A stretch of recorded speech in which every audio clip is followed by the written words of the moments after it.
अब तो सारा चटनी है ही में बा हेगरा के खा चबा के बैठ गए सो कौन चटल सा कौन में चाय पियल सा कौन कहता जे में खीर खइब तो कहियो न जइब कौन कहता ये पर थ्रेसर बैठा गेहूं दावे तो कौन शुगर मिल आ तले को कहता जे में पर शुगर मिल बैठा है रहुए बताई हे पर शुगर मिल बैठा दी तो खवाऊं का पीछवा से ठूसल जाई एगो दुकान गाय कैल में उ कहती है के में 32 जीबी के दुकान रैम बा रेम अब का जन रेम का बोलेला ई भाई ओकरा घर के व्यवस्था ठीक हो गई उ 32 जीबी पहले ओकर बाबूजी लागू करी है हार्ड स्टोरेज बा चुप रहो बताई ना कहाँ गाना गोई कहाँ लोग के सोच हो गई भगवान कैसन कैसन गाना आ गई खैबा मेहरी के हाथ है तो मोटा जाएगी आ माई के हाथ है खैबा तो का कैंसर हो जाएगी तार माई पोसले बिया आ कि मौगी पोसले बिया तो मौगी के माई को हो जौन माई खिया के पोसले बिया बोकरा ते खाए तो दुबरा जाए आ मौगी के हाथे खाते मोटा जाए ई का सोच हो गई रे भाई लिखो के ई का लिखनी लिखो तारे से जाता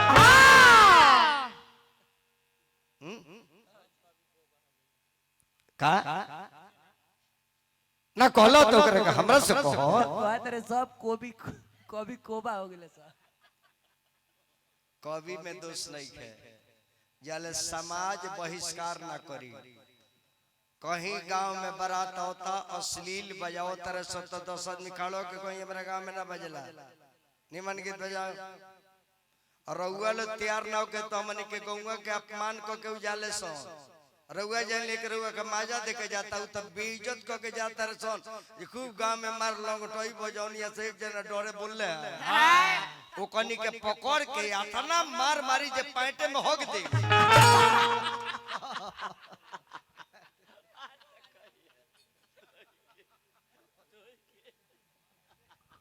हाँ हमार बेटी बहन ये सुनी रे हमार बेटी बहन शादी देखे खातिर निकल बिया ते बजाओ तारी रिम्बा टिम्बा मारी जे छेर पोक दो सो एकदम हसत का पर झूठ करनी है देहात में को जे मारे के जे बजे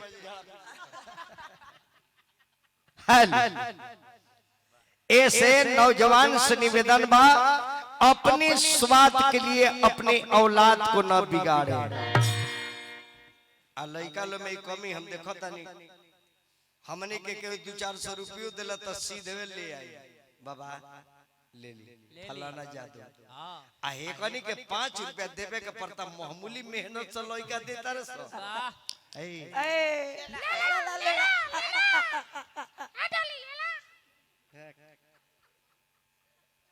जल्दी देत न को सलाल चावत रे सो जे केहुगा नचनियवा को अंगुरिया धरा जा जहां अंगुरिया मंगुरिया फंसो ई जौन एक टावर छोड़ले बा भौन भौन पकड़े लगे ओकरा बाद सारा खादर ले जाके मुरई में छिटी आई सारा खादर आलू में चल गई इहे त जाने के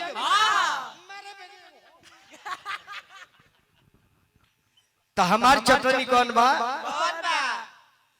एगो पति बड़े प्रदेश में पत्नी बड़ी घर में कवन पति चाय पत्ती की मनोहर पति की दाढ़ी बनावे वाला पति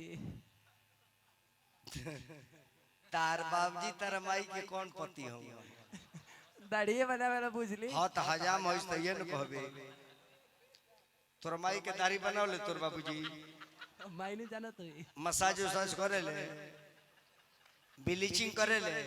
तब तक उनकर आईब्रो बड़ा बढ़िया बनाओ थोइए रे चली ना बनवा ली इनका कहता नहीं सुरमा लगवा दे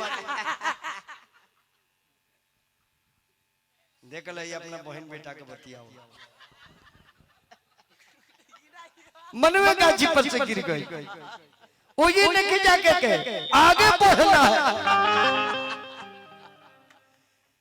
पति माने मर्द कनिया रे पागल। अच्छा मर्द बड़े प्रदेश में मेरा बिया घर में कवना मेरा के साथ ना जे बनमुआ हमार घरे होई थी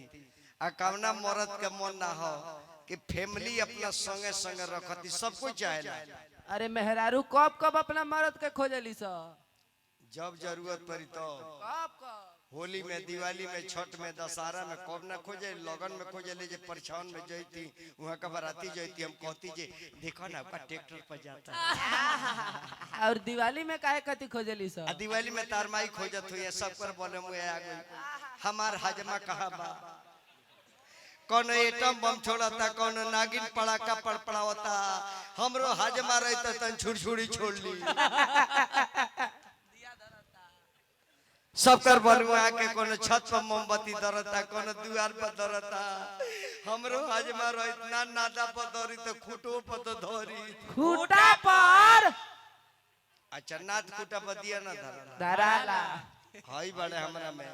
के इनकर तो मेहरारू इनका वो खरे पतिया धरे ली काहे खर पात जरूर रहो जे भैया जी गुजरात से तया के अपने जा रे बा दगले जाले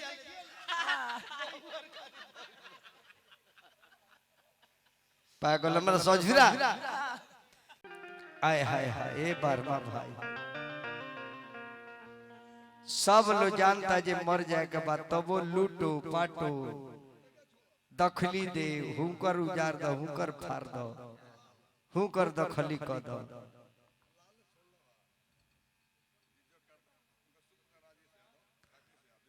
श्री राकेश कुमार यादव जी वहां के सुपुत्र बानी है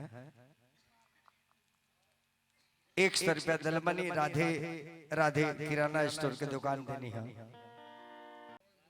तार जन्मदिन हो पहली तारीख है पिकनिक के दिन है तब तो तोरा पिकनिक के दिन घरे भोजन बनाओ के चाहिए। हां जी बनले बा एकर मतलब कि जाए के परी बोलाहटो बा एक आध गो तू भोजन गा दो चाचा के नाम पर। ये ठंडा के मौसम में इतना देर हुआ सब बढ़ गई निकरा खातिर धन्यवाद का कि ठंडी अपना सीमा पर बरमा भाई लोग कहते कि जड़े ना करी अब 5 दिन निमन खखोर दे तो 5 महीना के स्वाद दे दी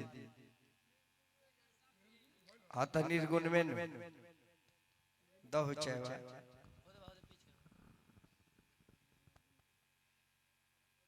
से मतलब नहीं के वो गीत से मतलब